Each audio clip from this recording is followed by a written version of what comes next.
take from you. He goes in verses 9 through 12, or verse 9 and verse 12.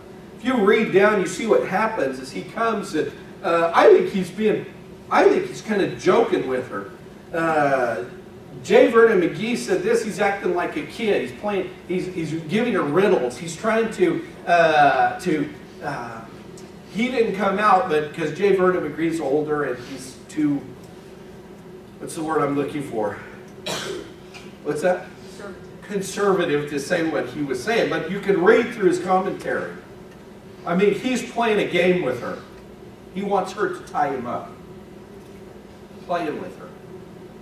Tie me up with some green withs, green string. The withs there is a bowstring. Tie me up with some green, fresh bowstrings that have never been dried. And she ties him up. Now look at verse 9 here. And I read verse 9 over and over and over again. And every time I read it, I said, how can this guy be so stupid? There were men lying in wait, abiding with her in the chamber, and she said to him, the Philistines be upon you. And he broke the withs as a thread of tow is broken when it touches fire, so his strength was not known. Look what it says there right at the top there. There were men lying in wait, abiding with her. They're there in the room. Now we don't know whether they're behind a curtain or they're in the closet or what, but they're waiting for her to tie him up. Right off the bat, he should have said, uh-oh. But you know what? Look at verse 14. Look at verse number 12. Delilah took the new ropes. Again, he's doing it to her again. She says, oh, don't play with me. You're just joking with me. Ha, ha, ha, ha. They're laughing about it. So she ties him up with new ropes this time. Delilah therefore took new ropes and bound him therewith and said unto him, the Philistines be upon you, Samson. And look what it says. And there were liars in wait abiding in the chamber. They're still there. It happens twice. The guy is being what? Stupid. Don't you understand what is happening here? You know the funny thing about sin? Sin blinds us. Now literally he is going to be blinded later. And I'll talk about that. But look he is totally oblivious to what's happening. But little by little, the very next time he tells her where his strength lies, guess what? He's getting closer because he talks about his hair. Enemies are always lying in wait. Satan wants to ruin you. Satan wants to ruin your marriage. Satan wants to ruin your kids.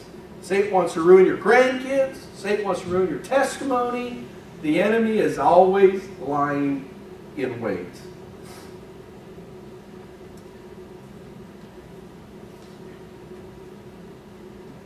And then the most tragic thing happens. He offers that which is most precious for what? Verses 19 and 20. She keeps nagging him.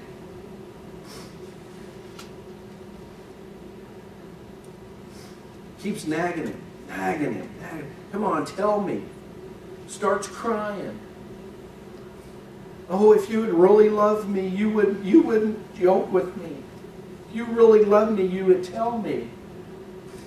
The guy is so stupid, guess what he does? He tells her all of his heart. Tells her where his strength lies.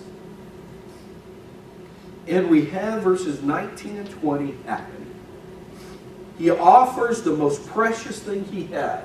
His vow to God. His commission. What he was called to do from the time of his birth. He gives it up for what?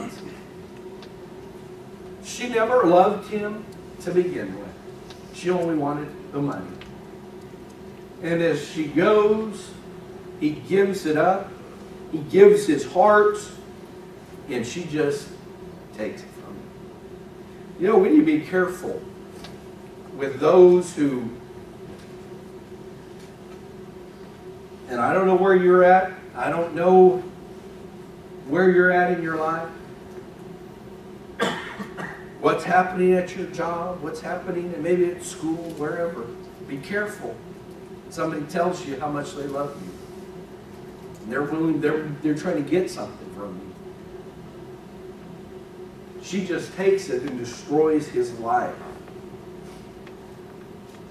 Jerry White said this in his book, The Power of Commitment: no one is so empty as the man that stopped walking with God and doesn't know it.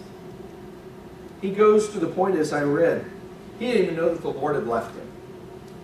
He thought he was just going to get away with it just like he had always done in the past. But this time it was different. He ends up blinded, bound, grinding in a mill, and he's a public spectacle. He's a public spectacle.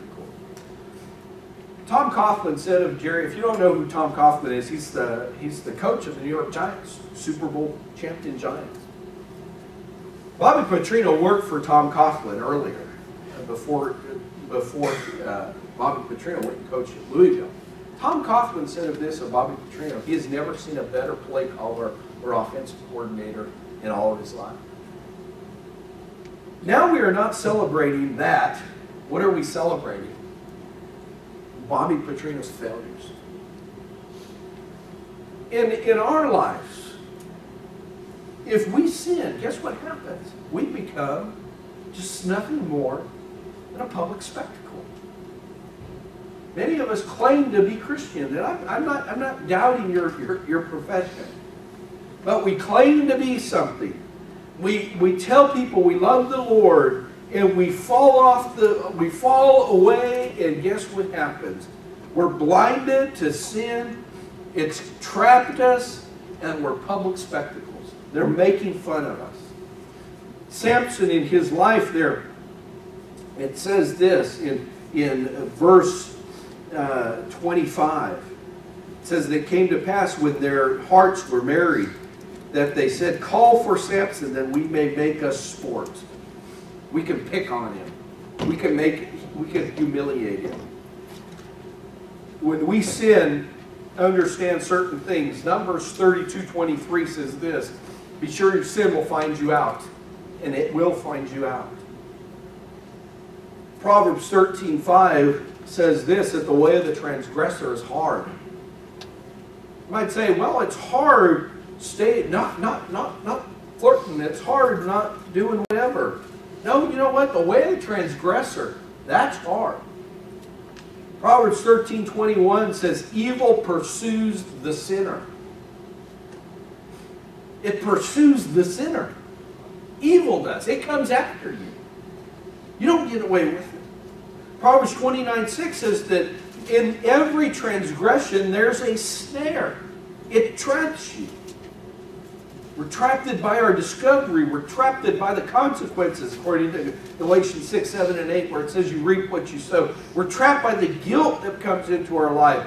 And ultimately, as I read in James 1:15, we're trapped by death. It always comes.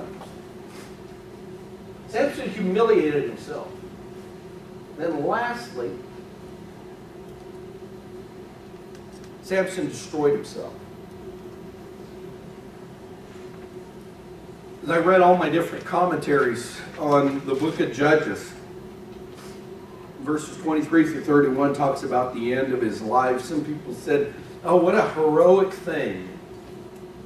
He had one last great heroic act of his life. And I read that and I said to myself, I don't see it that way. It's the final act of a man who had so much potential, but blew it. His greatest victory is in his own death. To me, that's a failure. When we get to the point in our life, what we need to realize, sin always destroys things.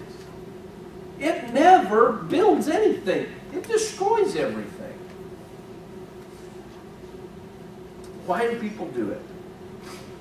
One of my favorite writers is a man named Mike Yankonelli. Some stuff I don't like that he writes, but most of the time he's really good. And he lives in Colorado. And he said where he lives, there's lots of ranches.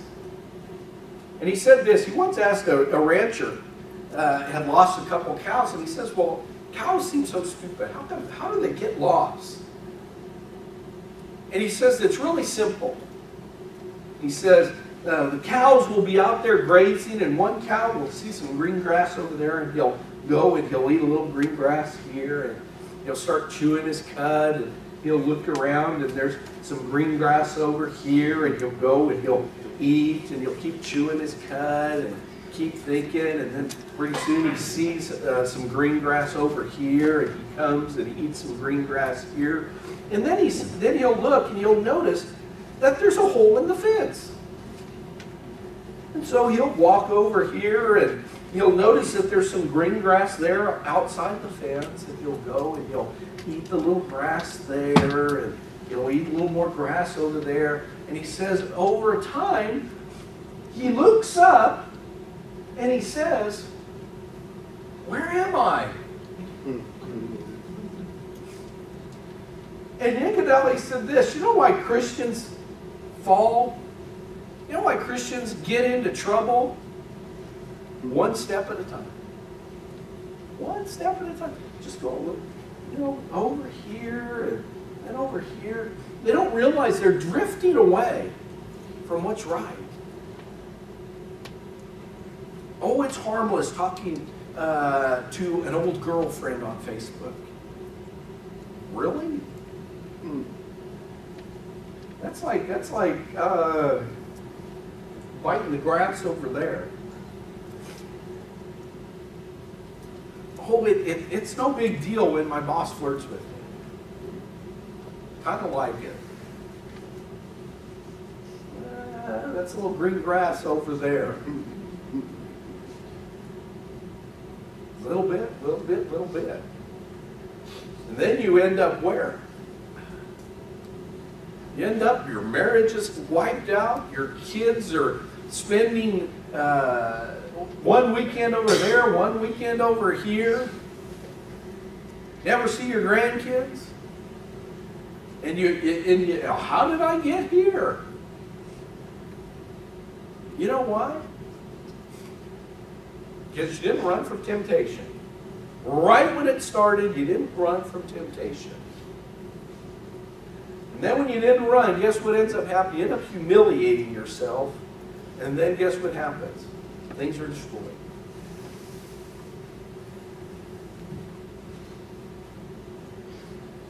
Probably when I put that thought up there, nobody thought I was going to preach on what I preached on.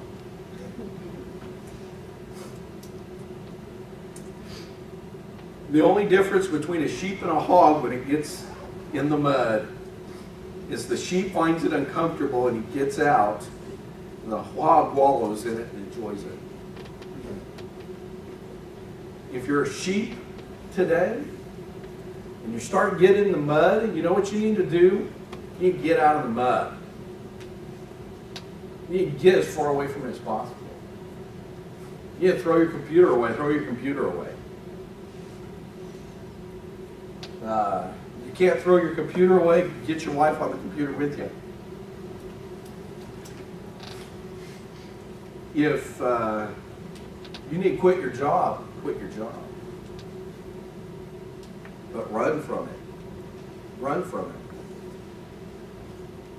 Don't be the hog wallowing in it. You know what happens to hogs? Eventually they become bacon. Let's pray. Lord, we're so